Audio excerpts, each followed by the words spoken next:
Yo, what is going on, guys? In this video, I want to talk about 5 different play setups that I have not broken down in the ebook for the Steelers wing stack formation. And I want to kind of talk about different things that I have been doing out of this that either didn't make the ebook that are like kind of crucial or I feel are crucial, or things that I've just picked up since I really stopped updating that ebook. You got to remember that was the very first ebook I dropped on the entire year on the website. So at one point, I shifted all my focus into the empty tray stack formation when I was playing competitively. That was my go-to. And although I was still audibling down into the wing stack, it wasn't something that I was doing enough to where I really felt like it was a mandatory update. So these are going to be 5 different setups or tips and tricks that I am using out of this formation that kind of got overlooked. So first thing we're going to take a look at is going to be just how good this formation is at bombing cover 3. So we're going to look at 2 plays, really. We're going to look at Steeler drive, which is going to be the main one. And you'll see against a standard cover 3, right? The setup is going to put the outside receiver, in this case, the X receiver, on a crosser. We're going to motion him to the outside on the 2 tight end side, and we're going to let him set. Now, when we do that, the B receiver is kind of optional. We can do whatever we want with him. I generally like to put him on a drag, a hitch, or a streak. So this player, or in this example, we're going to put him on a drag route. And what you're going to see happen is in this cover 3 look, we're going to get the tight end, Justin Fields, wide open deep. Now, you will need to freeform this. So you'll see we'll just step up in the pocket, and you can freeform it to the outside, and you'll have a one-play score against cover 3. Now, the reason that this works, I'm going to go to the instant replay really quick and just show you why this works.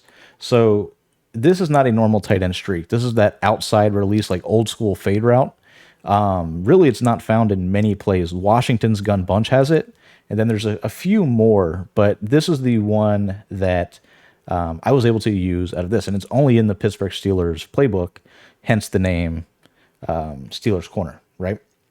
So, but by doing this, you are creating a 3-way read.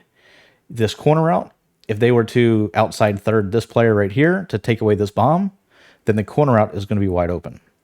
If they put this player on a deep half, say they know this bomb's coming, they're going to put him on a deep half, that would take that away, but then this route, this crosser would get wide open. So you have the high-low read over the middle of the field with the drag and then the crosser, depending on what they do with their user. And then, of course, if they don't do anything, the inside third by the safety plays too far to the inside because he is respecting the crosser, and that's going to leave the free form to the outside to the tight end right here for the one-play score, right? So that is the reason that that works. Now, the next one we're going to look at is going to be the play PA, or it's going to be fade out, fade out. And this is something I used and abused all throughout my competitive run this year, was the streak wheel route combo. I was doing it at an empty tray stack. You can do the same concept here. Now, I do a couple different things with this setup. So the first one we're going to take a look at is against any sort of cover 3, cover 2 defense, we will be able to throw this B receiver once he passes that purple zone or the flat zone. You just throw a free form to the outside. You'll be able to pick up a easy big play right there. The other thing that I want to do with this is I want to incorporate motion. So you see the setup is I've got the streak on X, the streak on the tight end A, and then all I'm going to do here is I'm going to motion out Gronkowski, or the RB receiver, and I want to let him motion up, but I don't want him to set because I'm just going to hike throw to him. And you'll be able to do this every single time unless they are in a defense where they are playing very short flats, like 0-yard flats. It's a very, very easy little dot that I really abuse throughout the course of a game just to make my opponent really respect these, short flats. And as you see, this is not a 1-2 yard gain. Basically what's happening is we'll go to the instant replay. He's delaying. You see how he kind of just delays a little bit, but he still then breaks to the outside. By him delaying and breaking to the outside, the flat zone doesn't actually respect him. And by doing so, it allows us to not only catch it, but catch it and go upfield. And we pick up 10 yards or so, 11 yards right there. It's a very easy gain unless they're playing 0-yard hard flats. So that is really the two plays that I abuse when I'm facing cover three. Now, the other thing that I like to do out of this is going to be the ability to pop the dual corner setups. So the first one is going to be Steeler corner. You want your tight ends to the wide side of the field for this. But basically, you're going to put the tight end A on a corner route, and you're going to hike the ball. And what you'll notice is he will get underneath the other tight end that is also running a corner route. Now, if Gronkowski does get bumped right here, there is a possibility for it to look a little clunky. So you can motion the running back out if you wanted to. You could do a lot of different things here to really free that up. And you don't need the running back on like a streak or anything. So you can do like a mesh concept with a drag. But basically, all you're doing is you're allowing Gronk to get that free release. And what that does is it just lets him get down the field quicker. Therefore, the other corner out can actually get open against that, outside third. So that is the first way of, beating really any sort of zone. Now, the other one is going to be PA steal or shot. PA steal or shot gives us the ability to put the X receiver on a corner route. And now we have the dual corner route to the short side. You can also run this obviously to the wide side of the field. It does not matter, but that's going to get open against any sort of defense. Cover 3, cover 4, as you see. They basically run off the deep zones, allowing you to hit that corner route. So they would have to be in on Tampa 2 with 30-yard flats to really defend that. And then if they are in those 30-yard flats to try to defend that, you have a built-in way of beating it by simply putting the X receiver on a streak. Now, you can obviously set up other routes as well, but the inside corner route is going to get over the top of every single zone drop they could possibly set. So the last thing I want to talk about is the absolute bread and butter of this scheme, and that is going to be out of the play curl post drag. Now, if you've watched me stream recently, I've been abusing this concept as my main passing play out of the Saints playbook.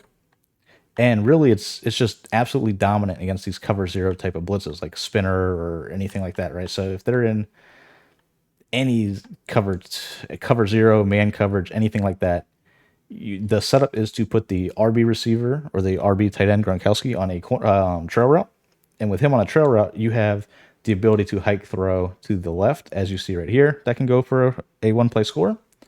Or you have the ability to throw the trail route to the other side. So basically, you're putting your opponent's user into a jam. They're not going to be able to play the left side and this trail route over here. And once again, both of those have potential to be massive plays down the field. So the last thing we're going to talk about in terms of everything is going to be the everything bomb. This bombs really every defensive shell in the game. The play is PA fork. And we'll just come out in cover 3, I guess. Again, it works against cover 2, works against everything. But basically, you want to put the B receiver on a streak. One of the 2 tight ends needs to go into a corner route. I almost always put the outside guy on a corner. So the inside tight end can go on really whatever you want. He can go on a post route. He can go on a trail. He can go on a drag and in route. You can leave him blocking if he has secure protector. You can do pretty much whatever you want here. You can block the running back. You can leave him on his, on the play action. Really up to you. But what you'll see happen here is you are going to get this X receiver open deep against every single covered shell in the game. It doesn't really matter what it is. Cover 4 can occasionally stop it if they back that player off.